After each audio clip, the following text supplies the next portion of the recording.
This is my husband's thrifted Brooks Brothers blazer. He bought it at the Goodwill on Southeast Grand in Portland, Oregon in 2009, 14 years ago. It's 100% worsted wool with a very small brown and beige check, and I'm guessing it was made in the 90s. It was used when he bought it, and he's put a lot of miles on it himself. Dozens, if not hundreds of tango events and random occasions. He wrote an entire play in it because he used to dress formally to get himself in the writing mood when he was writing The Banging of the Shrew. It's starting to fray. Who are we kidding? It's frayed. It's fraying. But I think it still has a certain je ne sais quoi. And a few weeks ago, I realized that it was perfect for my purposes. Here's the thing. The oversized blazer haunts my dreams. My Instagram scrolls and my Pinterest boards are packed with chic people swimming in oversized blazers and looking amazing. Getting coffee in their blazers, going to work in these massive blazers, even parenting while rattling around loose inside of gigantic blazers and managing to look 100 times better than I ever do because of it. Like search parties are being sent into the blazers to find them. And when they're found, the search parties realize that they've been in there eating and leaving no crumbs. When I see blazers like this for sale on Anina Bing, the Frankie shop, I get tingles in my scalp and butterflies in my stomach. The fantasy hovers just out of reach, sparkling and begging to become a reality. And it's been like this for years, my friends. However, whenever I get the chance to try one on in person, like at the Anina Bing store, which I have done, I can't take myself seriously. I look at my head sitting like a pumpkin on the shelf between those two big shoulder pads, and I think the people will laugh at me. To me, in the mirror, it looks contrived, absurd, and only serves to shine a light on the fact that I am not as pretty or chic or effortlessly elegant, or I want to say like not as wealthy, not as upper class, as well off. I'm not as fashion ballsy as the blazer wearing people on my Instagram feed. Wherever those fashion chops are coming from for them, whenever I've put one of these blazers on, I have felt immediately my lack of those chops. And so I've never bought one because blazers are expensive and they're too expensive for me to buy one just in the hopes that I'll get used to the way that I look in it, or somehow in the course of wearing it, grow those chops. So the ultimate question, the question of whether it is possible for me to grow into an oversized blazer, so to speak, has gone unanswered. And then one evening last month, I was going through our coat closet and I impulsively tried Joe's blazer on my body. And then I realized that I already had here in my house exactly what I needed to perform the experiment. So I wore my husband's blazer for a week to everything in my life, to every event, even when it seemed like it would be out of place and make me feel uncomfortable. And in this video, I'm going to show you all of the outfits and tell you what happened. Let's go ahead and get into it.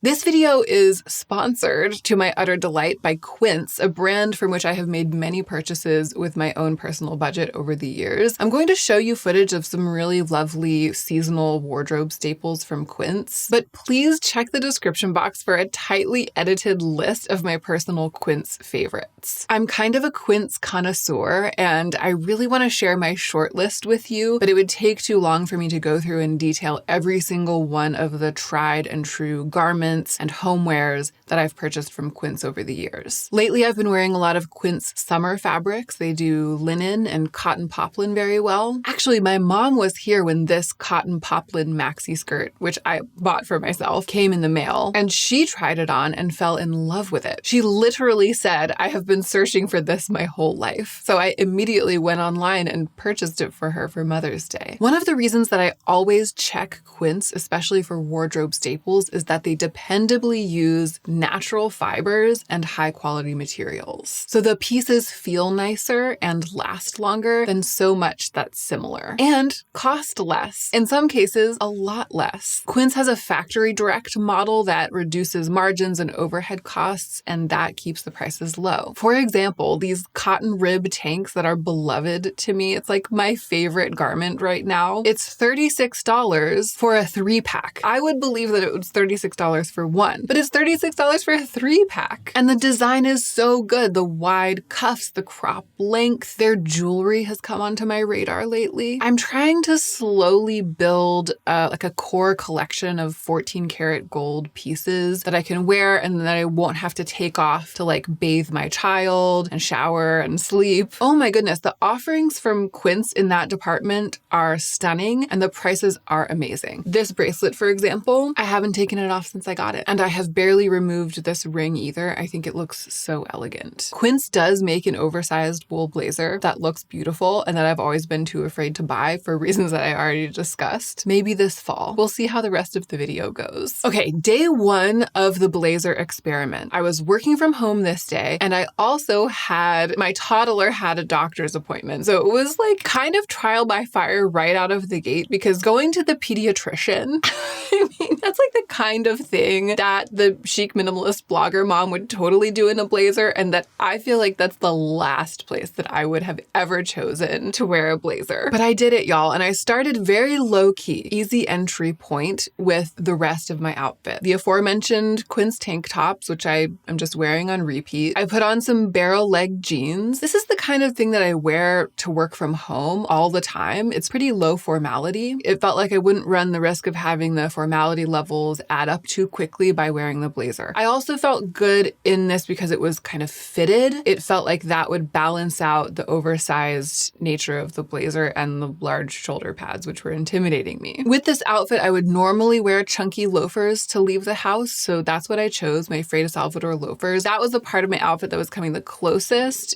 to making it all too much with the blazer. Adding the blazer to this actually felt fine. It kind of felt like versatile outerwear, like a cardigan if it gets cold in the house, or like a light jacket if it's a little bit chilly when you step outside. It felt like it had that exact use value. And the loafers ended up supporting the blazer without feeling like too much. I actually felt like the loafers helped to telegraph it's a fashion choice instead of I'm wearing my husband's blazer because I got cold. And then this slouchy taupe woven leather tote helped keep the whole thing more casual so that it felt more fashion than formal. So how did it feel to wear it to the pediatrician? Actually fine. I had the thought on this day that one of the interesting things about clothes is that once you have them on, when you're out doing the thing, especially if it's a kind of an engaging thing, dealing with a toddler at a checkup, you know, you can kind of forget about what you're wearing and just do what you're doing, and in that way inhabit the clothes, right? Live in them. So even if you make what feels like a high stakes choice at the beginning of the day, if you're living in it, it just kind of melts onto you. At least with aspirational clothing, I feel like that's a good goal. Like it's a good thing to remind oneself of, to kind of give oneself a little confidence, a little bravery. Put it on at home, leave the house, and then just live. So I say this, but I also did take the blazer off a lot at the doctor's office because it was kind of hot in there and I was holding a sobbing toddler. So it might have been that like it felt fine getting in and out of the car and like walking in, but then actually in there face to face with the actual pediatrician, the blazer was a little bit like thrown over the back of a chair. I did feel triumphant after that first day because I at least did it. Day two, yet another, and I have to say here that these days weren't necessarily in exactly consecutive order. There were a few missed days in between. One, because it was like way too hot. I kind of picked the last possible week in the year that I could have done this experiment. My toddler was sick for a little bit, so there was like a day or two in there where we totally didn't leave the house, didn't really go anywhere. So I tried to keep the week as close together as possible, but it wasn't totally consecutive. Full disclosure. The second day of the experiment also felt, and I didn't mean it this way, but I had two like what felt to me real challenges right out of the gate, and this was the second one. Music class with my kid. So like a group family music class where families come, like the parents come and bring their kids, and sometimes the whole family comes, sometimes it's just one. It's something that I just do by myself with him. So I take him and we go to this music class where we're sitting around with all of these families and I had to wear the blazer. And it was a little bit chilly on that day, so it was totally weather appropriate, but it felt to me when I realized that I was going to have to wear it so not style appropriate. I felt like I was going to be really overdressed. So once again, I went with the strategy of dressing down on the inside. I wore it with the white tank and slouchy oversized jeans. And oh my gosh, this felt great. This felt great. I was worried that it would feel too formal. And you know, some people might have thought so when I was in music class, but I didn't mind when I was there because I felt fine. I felt natural in it. Only only on day 2. So maybe it was the just wear it and live your life principle at play. Maybe it was the fact that I once again had an extremely casual outfit on underneath it. Maybe I just have more important things to worry about, especially when I'm out in the world with my kid, than what people think of my outfit. I mean, that could be part of it. But whatever it was, I felt good about feeling like I looked kind of cool in music class. The fact that the blazer is so beat up and like fraying also kind of helped in this situation because it's an event to which most people sort of dress down. So it didn't feel necessarily too polished. And I think that that might have also been a factor. I could not believe how easy it was actually to wear this outfit in that setting and for the rest of that day. So that afternoon, I had kind of a little event to go to at the house of a friend. It was sort of like a party, a gathering for a friend to show some of her handmade wares. I needed to dress up a little bit, so I couldn't use my strategy of wearing like jeans and a t-shirt underneath the blazer to make it okay. This felt like another hurdle. To this event, I wore the black cotton poplin maxi skirt, and I wasn't sure how the blazer, which is quite long on me, was going to look over the skirt. Even as I was leaving the house, I wasn't sure about it, but I really wanted to wear that skirt to this event. So to kind of pull myself back from it feeling like too much, I wore like a fitted, ribbed black t-shirt on top. Lots of compliments, I'll say, lots of compliments. I never got totally sure about the length of the blazer over the maxi skirt. I never felt really like as good as I ever do there at that event, but I wore the blazer the whole time. It was very well received. I didn't feel awkward, I must say. I just probably wouldn't pair them again, like the massively oversized blazer with the maxi skirt. This was definitely the most formal so far, and I think that that's telling. This is a little bit of preview of takeaways to come, right? The more formal that the event got, that my outfit got, the less balanced I felt like everything was with this blazer as like a necessary final layer. Okay, day 3. Once again, out in the wild parenting, I took my child to a physical therapy appointment. This is another situation in which I would ordinarily do everything possible to avoid feeling overdressed. It doesn't make sense to go overdressed into this situation, and so I felt self-conscious. I wore another one of those black ribbed tees. It's not the same one that I wore the day before to the garden party. That is also a Quince organic cotton ribbed thing that comes in a 3-pack. So I had like another clean one. So I wore that black cotton ribbed tee. I wore some barrel leg jeans. My lug-soled Chelsea boots. It was like a little bit chilly, still really low key. That was what made it work. The blazer felt like my jacket in this situation. It just felt like my outerwear. I felt well dressed, but I didn't feel overdressed entering that space. And it also must be said that I took the blazer off for most of the time that I was in there. I got a sense of what it was like to have it with me as a layer in yet another setting, and it, again, didn't bother me as much as I thought that it would. I was really getting used to it by this point. Day 4, a work day at home. I also had an errand to run. I once again dressed down, maybe the most of all so far, a white cropped t-shirt, really slouchy, oversized belted jeans, and white sneakers. So it was becoming clear that this like dressing down was kind of my crutch. For this experiment, it was the thing that made it okay for me to wear the blazer. And, you know, a lot of the images of people that I see wearing oversized blazers, they're wearing casual clothes underneath, even athleisure, you know, like leggings and a crop tank and an oversized blazer, which I didn't try that. I think that would feel a little too contrived even for me. Although as I'm learning in my life lately, you kind of don't know until you try it. I don't want to say that because I don't know until I try it. The images that I had kind of fetishized were starting to make sense as I took myself through the week. However, on this day, I also wore bravely my pink Gucci sunglasses, which really upped the quirk factor for the outfit. I got these sunglasses deeply discounted at Nordstrom Rack years ago. I've loved them, and then there have been times when I haven't wanted to wear them because they're so quirky. So when I'm really deep in my like moody minimalism, it's a no. As I move towards wanting a little bit more color, just these sunglasses are a great way to add that. It's like the only thing that I need when I'm feeling spicy. I felt like I was chickening out with a base outfit on this day, but then the fact that I put on the sunglasses told me that I was actually feeling kind of bold. Frankly, my discomfort with the blazer had essentially fully worn off by this point. I just it felt normal to me. I can't believe what a short time it took for that to happen. Literally cannot believe it. And the fact that I pulled out those pink Gucci sunglasses is what told the tale. Okay, day 5. This is so interesting. This was the last official day of the experiment. We, my husband and kid and I went out to dinner with a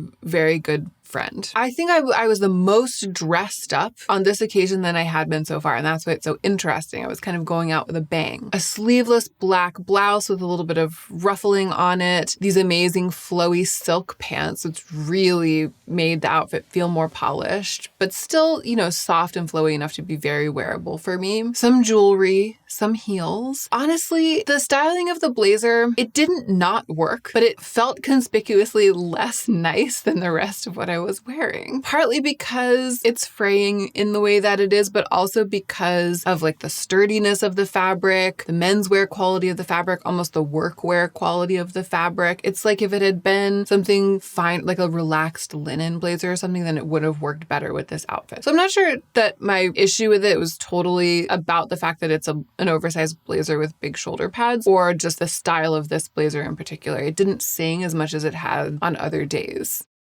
So I started to see how a nicer and less utilitarian blazer could fit into my life. I was like, I could kind of go for a blazer right now to wear to this dinner, but just not this one. Like a slightly different oversized blazer would be good, and I'd be into that. And one like that then actually did enter my life. A really lovely, soft, oversized linen blazer has entered my life lately, as you might have seen in a recent styling video. So this whole project really opened the door to that. By the end of this, by the time I was dressing nicely to go out to dinner, I was like, give me that blazer. Friends, I did it. In less than a week of days, 5 days of experimenting, although spread out over slightly more than a calendar week, I grew the chops. It was so much easier than I expected. For years, I have failed to begin the experiment, to try it. And then once I actually did the experiment, it was not quite as easy as flipping a switch, as they say, but I would say it was nearly that easy. And for free, because I found it in my house. This particular blazer is going out of season right now as we enter summer. It's just a little bit too warm, but it will be back in my life in the fall. And Joe is not getting it back, I fear. Joe will need to go blazer shopping, I fear. The main thing I learned about the oversized blazer specifically, let us get into the nitty-gritty for a moment, is that it's an interesting hybrid of outerwear and cardigan, or the role that a cardigan would play. But in that role, it's much more tailored than anything else that you might ever wear. So it's much more formal. It's the most formal option of anything that might be in the role of a cardigan. So the easiest way to balance it out and make it feel natural is to dress down underneath it. That's how you make it effortless. That's how I ended up making it effortless almost every day that I wore it, and nothing could be easier. It's a solid gold outfit formula, a really casual, more fitted perhaps outfit, like relatively fitted jeans and a tight t-shirt or tank top, and then the oversized blazer on top. Also, wearing something fitted underneath, it makes it a little bit sexier and a little bit less like Forever 31. Not that those outfits weren't all fierce, not that I wouldn't wear all of them, but sometimes we want to keep a little something in play. So fitted and casual underneath, then the oversized blazer on top. In my experience, right, my week of experience, perfect every time. The converse is also true. If you constantly feel slightly underdressed, for example, for your workplace, I know you're out there, you're just managing to hit the dress code, but you always just feel a little bit underdressed in your workplace, and you really don't want to update your whole wardrobe, the oversized blazer, it could be the one thing that you need, the perfect piece. A really great, sharp, oversized blazer will pull everything that you wear up to the next formality level. Everything you're already wearing, especially if you add a pair of loafers or heels and a statement necklace or some statement earrings, it's over. And you can keep your slightly too casual work wardrobe and just wear all of that stuff on top of it and around it, and you'll be good to go. So I've really come to appreciate the versatility, the power of the oversized blazer, but it's not actually about blazers, right? This is about so much more than that. The experimentation and the takeaways go far beyond this garment. It's about change and self-confidence and being willing to try new things and get out of your ruts and making fantasy into reality with actions rather than purchases. If you haven't seen my video about the problem with the fantasy self trope, definitely click through and watch that. I feel like some fantasies are actually great. Fashion fantasies, fantasy of the self, aspirations can sometimes be the way that you evolve yourself. And then some of those fantasies are really holding us back and hamstringing us because they aren't realistic. So that video is kind of about how to tell the difference between the two. And what it boils down to is we get tricked sometimes into thinking that you can make a fantasy self into the reality of yourself instantly just by making a purchase. But you make fantasy into reality through actions and not through purchases. So in this case, I took action, right? I wore the blazer and I was really lucky. I didn't even have to make a purchase to do that. Sometimes